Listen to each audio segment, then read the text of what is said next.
മന്ത്രിയുടേത് protocol ലംഘനമെന്നാണ് രാജ്ഭവന്റെ വാർത്താക്കുറിപ്പിൽ പറയുന്നത്.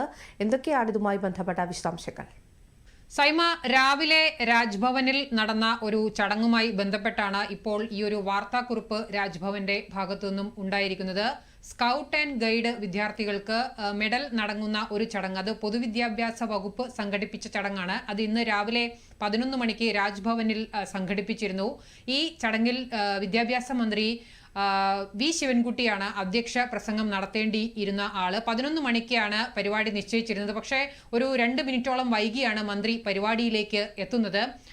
പക്ഷെ മന്ത്രി പരിപാടിയിലേക്ക് എത്തുന്ന സമയത്ത് അവിടെ ഗവർണർ ഭാരതാംബയുടെ ചിത്രത്തിൽ പുഷ്പാർച്ചന നടത്തുകയും വിളക്ക് കൊളുത്തുകയും ചെയ്യുകയായിരുന്നു. അതായത് പരിപാടി തുടങ്ങേണ്ട സമയത്ത് തന്നെ രാജ്ഭവൻ ആ പരിപാടി തുടങ്ങി, ഗവർണർ വേദിയിലെത്തി ആ പരിപാടിയുടെ തുടങ്ങുന്നതിന് മുമ്പുള്ള കാര്യങ്ങളൊക്കെ പൂർത്തീകരിക്കുകയായിരുന്നു. തുടർന്ന് അധ്യക്ഷ പ്രസംഗം നടത്തിയ വിദ്യാഭ്യാസ മന്ത്രി വി ശിവൻകുട്ടി ഇത്തരത്തിൽ ഭാരതാംബയുടെ ഒരു ചിത്രം, അത് ഇങ്ങനെ ഒരു പ്രത്യേക രാഷ്ട്രീയ സംഘടന ഉപയോഗിക്കുന്ന രീതിയിലുള്ള ഇങ്ങനെയുള്ള ഒരു ചിത്രം, അത് ഭരണഘടന അംഗീകരിക്കാത്തതാണ്. അതുകൊണ്ട് തന്നെ അത് ഇത്തരത്തിലുള്ള ഒരു ഔദ്യോഗിക പരിപാടിയിൽ വെച്ചത് ശരിയായില്ല, അതിൽ പുഷ്പാർച്ചന നടത്തിയത് ശരിയായില്ല. മാത്രമല്ല, ഈ പരിപാടിയുടെ കാര്യവിവര പട്ടിക തന്ന സമയത്ത് ഇങ്ങനെ ഒരു പുഷ്പാർച്ചനയുണ്ട് എന്നുള്ള കാര്യം അറിയിച്ചിരുന്നില്ല എന്നുള്ള കാര്യമെല്ലാം ഈ അധ്യക്ഷ പ്രസംഗത്തിൽ പറഞ്ഞുകൊണ്ട് ഭാരതാംബയുടെ ചിത്രം ഈ പരിപാടിയിൽ വെച്ചതിൽ പ്രതിഷേധിച്ച് ഇറങ്ങിപ്പോവുകയാണ് എന്ന് പറഞ്ഞുകൊണ്ട് മന്ത്രി ശിവൻകുട്ടി ഗവർണർ വേദിയിലിരിക്കെ തന്നെ ആ പരിപാടിയിൽ നിന്ന്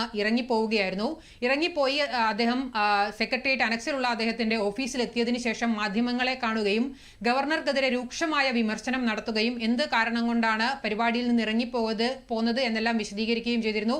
രാജ്ഭവനെ ഗവർണർ കാവ്യവൽക്കരിക്കുകയാണെന്നും രാഷ്ട്രീയവൽക്കരിക്കുകയാണെന്നും വലിയ തോതിലുള്ള ഒരു പ്രവൃത്തി, അതായത് ഒട്ടും അംഗീകരിക്കാൻ കഴിയാത്തൊരു പ്രവൃത്തിയാണ് ഗവർണറുടെ ഭാഗത്തു നിന്നുണ്ടായത് എന്നെല്ലാം രൂക്ഷമായ ഭാഷയിൽ അദ്ദേഹം വിമർശിക്കുകയും ചെയ്തിരുന്നു. അതിൽ പിന്നീടാണ് ഇപ്പോൾ ഒരു അരമണിക്കൂർ മുമ്പ് ഇത്തരത്തിലൊരു വാർത്താക്കുറിപ്പ് രാജ്ഭവൻ ഇറക്കിയിരിക്കുന്നത്. അതായത് ഗവർണർക്ക് ഒരു പ്രോട്ടോകോൾ ഉണ്ട്. ഗവർണറുടെ പ്രോട്ടോകോൾ പ്രകാരം ഗവർണർ വേദിയിലിരിക്കുമ്പോൾ ഗവർണർ വേദിയിൽ നിന്ന് പോകുന്നതിന് മുമ്പ് മറ്റാരും അവിടെ നിന്ന് പോകാൻ പാടില്ല എന്നുള്ളതാണ്. അത് കൃത്യമായി പ്രോട്ടോകോളിൽ പറഞ്ഞിരിക്കുന്നതാണ്. ആ പ്രോട്ടോകോൾ വിദ്യാഭ്യാസ മന്ത്രി ലംഘിച്ചിരിക്കുന്നു. ഗവർണർ വേദിയിലിരിക്കുന്ന സമയത്ത് മന്ത്രി അവിടെ നിന്നും ഇറങ്ങിപ്പോയിരിക്കുന്നു. അത് ഗവർണറെ വ്യക്തിപരമായി അപമാനിച്ചതിന് തുല്യമാണ്. കാരണം ഗവർണറാണ് മന്ത്രിക്ക് സത്യപ്രതിജ്ഞ ചൊല്ലിക്കൊടുത്തത്. അങ്ങനെ മന്ത്രിയായ വ്യക്തിയാണ്.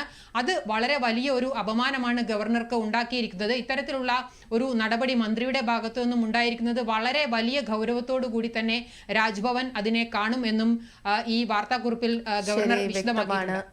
വിനയ, രാജ്ഭവൻ വിദ്യാഭ്യാസ മന്ത്രി വി ശിവൻകുട്ടിക്കെതിരെ വാർത്താക്കുറിപ്പിൽ പ്രസ്താവന ഇറക്കിയിരിക്കുകയാണ്. സത്യപ്രതിജ്ഞാ ലംഘനമാണ് ഇന്നത്തെ ഗവർണർ പങ്കെടുത്ത ചടങ്ങിൽ നിന്ന് ശിവൻകുട്ടി ഇറങ്ങിപ്പോയതിലൂടെ ഉണ്ടായതെന്നാണ് ഇപ്പോൾ വാർത്താക്കുറിപ്പിൽ പറയുന്നത്. വിവരങ്ങൾ നൽകിയത് PS വിനയായിരുന്നു.